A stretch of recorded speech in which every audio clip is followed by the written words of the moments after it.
Um, what I'd like to speak to you about, which is very interesting, there's been a significant change in the law. A lot of people taking more advantage of arbitrations and mediations. What's the difference? Well, mediation is not binding. Parties get together, they present their facts, there's a retired judge or a person who will listen, give their advice, and make a recommendation. If you don't like it, you don't have to accept it.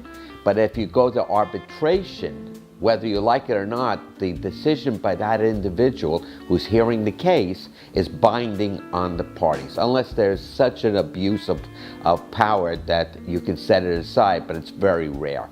Arbitrations are enforceable. And the reason for it is we're trying to clear the courts, we're trying to make it easier for people. I recommend a lot of times mediation and arbitration. It's important. It gives parties an opportunity to sit down and try to resolve things that really, in many respects, because of the costs of trials and everything else, becomes aggravating and more difficult. And with these procedures available to you, you save money, you save time, you save a lot of the aggravation that comes in with a trial, and most of the time these things work out to the best because there are excellent mediators and arbitrators are, and they're different services, they're all different prices. There's JAMS, there's NAMS, there's Resolute, there's a whole bunch of them. American Arbitration Association, that's another one very big on contractual stuff. I also notice a lot of times in, for example, now it's a new trend in restaurants.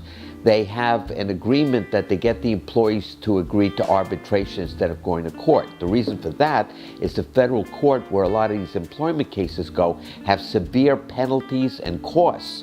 With arbitration, you minimize those. So you see a lot of that more in contracts, leases, all kinds of agreements. It's very popular now in negligence cases, in commercial cases. And even the courts themselves, in the federal court, if it's under $100,000, they push that mediation process or arbitration process because it's below a certain amount.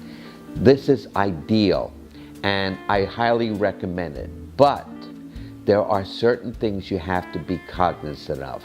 You don't want to show all your cards.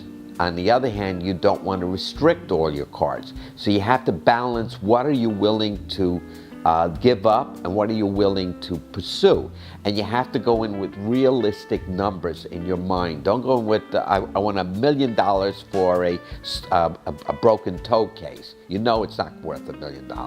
You have to come in with a reasonable amount. But if you do, you can reach an accord and you'll save a ton of money. We do a lot of them. Call me, I will explain the process to you.